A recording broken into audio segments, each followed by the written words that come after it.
तुम मेरे बच्चे को क्यों डांटते हो? वो अपने माँ बाप का इकलौता बेटा था। कॉलेज के बाद जब यूनिवर्सिटी में दाखिल हुआ तो बाप की मामूली तनख्वाह उसके अखराजात पूरे करने से कासिर थी। माँ को विरासत में 6 मरले का एक प्लाट मिला था। उसके कागजात अपने बेटे के हवाले करते हुए कहा, मेरा बच्चा पढ़ लिख कर अफसर बनेगा तो ऐसे कई प्लाट ख़रीदेगा। चल मेरा बच्चा, ये प्लाट बेचकर अपने तालीमी अखराजात पूरे कर। इस तरह उसकी पढ़ाई का सिलसिला जारी रहा। यूनिवर्सिटी से फरागत के बाद उसे अच्छी सी जॉब भी मिली। यूँ ख़ानदान के बुरे दिन ख़त्म हो गए। चंद अरसे बाद माँ बाप के लिए खुशी रही, वक़्त आर्जी साबित हुई। जब पसंद की शादी के बाद उसने अपने माँ बाप को बाप की कुल पेंशन यानी 8,000 रुपये के रहम करम पर छोड़कर अपना अलग घर बसा लिया।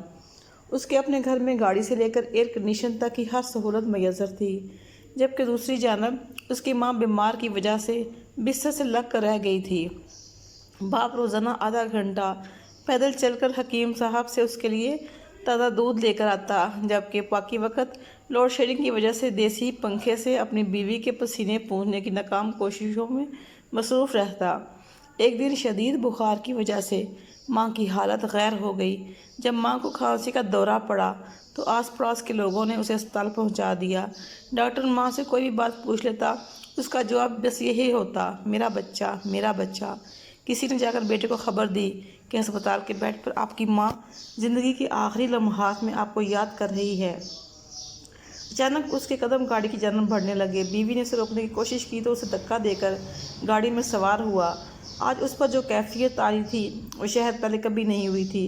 बालाखिर वो अस्पताल पहुंचा और सीधा उस वार्ड में वार्ड हुआ जहां उसकी माँ मौत की सरहद पर उसका इंतज़ार कर रही थी।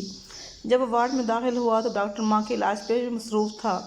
उसने जाकर माँ से लिपटने की कोशिश की। जब डॉक्टर को मालूम हुआ कि ये उसका बेटा है तो वो अपने गुस्से में काबू ना रख सका, क्योंकि माँ बाप के साथ उसके सलूक के बारे में पहले ही किसी ने डॉक्टर को सब कुछ बता दिया था।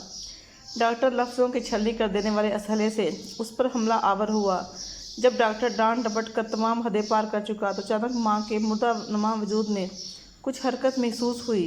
उसने कांपते हाथों के साथ डॉक्टर का हाथ पकड़ा और उनके लर्ज़े होंठों ने ज़िंदगी के आखिरी अल्फाज अदा किए, तुम मेरे बच्चे को क्यों डांटते हो? उसके बाद माँ ने गर्दन लटका दी और हमेशा के लिए फलक के उस पार चली गई। मनकूल, खुदारा अपने वालिदैन की कदर करें, उनका बढ़ापे में वैसा ही सहारा बने जिस तरह वो बचपन में आपका सहारा बनते हैं। अल्लाह पाक सबसे पहले मुझ गुनाहगार को और बाद में आपको अपने वालिदैन का फरमाबरदार बनाए और सबके वालिदैन का साया उन पर ताहियात रखे, और जिनके वालिदैन इस दुनिया से रुखसत फरमा चुके हैं उनको जन्नतुल फिरदौस में आला मुकाम अता फरमाए।